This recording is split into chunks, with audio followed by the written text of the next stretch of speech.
Bueno, una vez que tenemos eso, tenemos una aproximación de la derivada temporal en el lado izquierdo con orden 2 y en el lado derecho de la derivada espacial, de la derivada parcial segunda con respecto a x con orden 2. ¿De acuerdo? Esto nos permite diseñar pues, un nuevo método que es más estable que el anterior y que se llama método de Crank-Nicolson. ¿De acuerdo? ¿Qué ocurre con este método? Que ya no es explícito. ¿De acuerdo? Si despejáramos las variables que dependen de el instante t más delta t, ¿de acuerdo? Fijaos que tendríamos una en el lado izquierdo, 3 en el lado derecho. ¿De acuerdo? Si esas variables que dependen del instante t más delta t, bueno, fijaos que aquí hemos utilizado pues esta otra notación para escribir un poquito menos, pues lo que ocurre es que ahora en el lado izquierdo de la ecuación ya no tenemos simplemente u sub j i más 1, que era lo que teníamos en el método de Euler y que hacía que fuese explícito. Ahora tenemos u sub j i más 1, u sub j menos 1 i más 1, u sub j más 1 i más 1. ¿De acuerdo? Es decir, para cada paso temporal tenemos que construir un sistema lineal de ecuaciones y resolverlo. En el caso del método de Euler, simplemente despejábamos el valor de u sub j i más 1 y ya teníamos el valor de la solución en el paso de tiempo siguiente. Ahora no, ahora tendremos que construir un sistema lineal de ecuaciones donde en cada ecuación me aparecerán pues 3 incógnitas, ¿de acuerdo? Y pues tendremos que resolver ese sistema para obtener una solución en todo el dominio, ¿de acuerdo? Luego vemos que el método de Crank-Nicolson pues presenta la desventaja de ser un método implícito, lo que implica que bueno, va a ser un poquito más costoso, pero a cambio pues va a ser más estable, ¿de acuerdo? Bueno, la matriz del sistema lineal que nos aparece es una matriz tridiagonal dominante. Luego siempre tiene inversa. Luego vamos a poder siempre resolver el sistema lineal de ecuaciones. Y como ya he dicho, es estable para cualquier par de valores delta t y delta x. Bueno, siempre que se verifique esta expresión. ¿De acuerdo? Bueno, si vamos al ejemplo que hemos resuelto anteriormente mediante el método de Euler, pues veríamos que en este caso pues siempre vamos a tener que la solución disminuye, ¿vale? De una forma que es pues físicamente razonable, ¿de acuerdo? Como esperaríamos físicamente que la solución de este problema se comportara.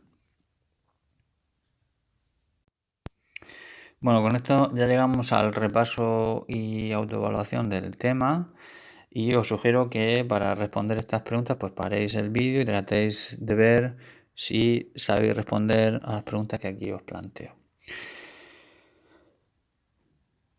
Bueno, nos piden que deduzcamos la ecuación del calor para una varilla homogénea sin generación interna de calor. Esto lo hemos hecho al principio del tema. Nos dicen de qué tipo es la EDP que hemos obtenido. Pues hemos comprobado que atendiendo al valor del discriminante esta ecuación es parabólica. La ecuación del calor es de tipo parabólico.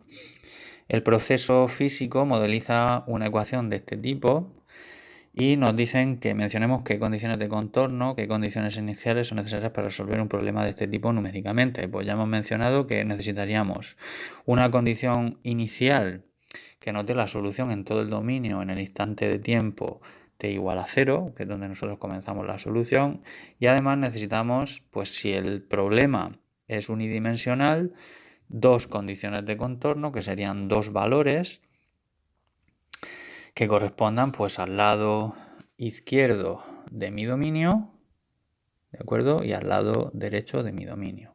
Si mi dominio es bidimensional, ¿de acuerdo? Pues necesitaría la solución, unas condiciones de contorno que correspondiesen a la solución en cada uno de los lados de mi dominio, ¿de acuerdo? Esas son las condiciones de contorno. Y aparte de eso, bueno, también necesitaríamos conocer el paso de discretización, aunque eso no nos lo piden aquí, ¿de acuerdo? Necesitaríamos delta x Si nuestro problema es unidimensional, delta x y delta t. Si es bidimensional, delta x, delta y delta t. Bueno, tercera pregunta. Propon dos métodos de diferencia finitas para discretizar la ecuación del calor. Menciona el orden temporal y espacial de cada método y qué orden del error obtendremos en la solución. Bueno, pues un método, por ejemplo, podría ser el primero que hemos analizado, donde la parte temporal la discretizamos mediante Euler, que es orden 1, y el lado derecho de la ecuación, la parte espacial, mediante diferencias finitas centradas, orden 2, ¿de acuerdo? O bien podríamos utilizar el método de Grant-Nicholson, que tiene orden temporal 2, orden espacial 2, ¿de acuerdo? Bueno, hay que tener en cuenta alguna condición de estabilidad. Pues hemos visto que en el método de Euler, pues sí hay que tenerla porque es inestable. Y en el método de Grant-Nicholson, pues tenemos un método que es intrínsecamente estable. ¿De acuerdo? ¿Qué ventajas y desventajas presenta utilizar una discretización tipo Euler explícito para esta ecuación? Pues básicamente la que hemos mencionado, que dependiendo del paso espacial y temporal que utilicemos, pues pueden aparecer inestabilidades pues en nuestra solución. ¿Qué ventajas y desventajas presenta el método de Grant-Nicholson? Bueno, aparte del método de Euler es explícito, luego no es muy caro computacionalmente. El método de Grant-Nicholson es más estable, pero presenta la desventaja de ser implícito, lo que implica que para cada paso temporal tenemos que resolver un sistema lineal de ecuaciones para cada punto, bueno, en el que cada ecuación corresponda a un punto de nuestro dominio. Y eso implica que es más caro computacionalmente.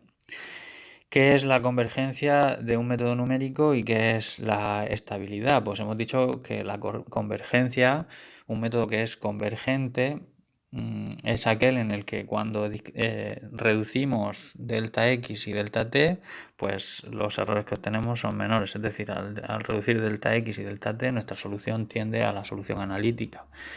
¿Y qué es la estabilidad de un método numérico? Pues un método estable es aquel en el que cuando se producen errores pequeños en un paso temporal, pues esto no se traduce en errores mayores conforme vamos avanzando el tiempo en pasos temporales posteriores, ¿de acuerdo? Bueno, con eso pues hemos terminado el repaso de este tema y pues aquí tenéis una referencia que podéis mirar en caso de querer ampliar algunos conocimientos.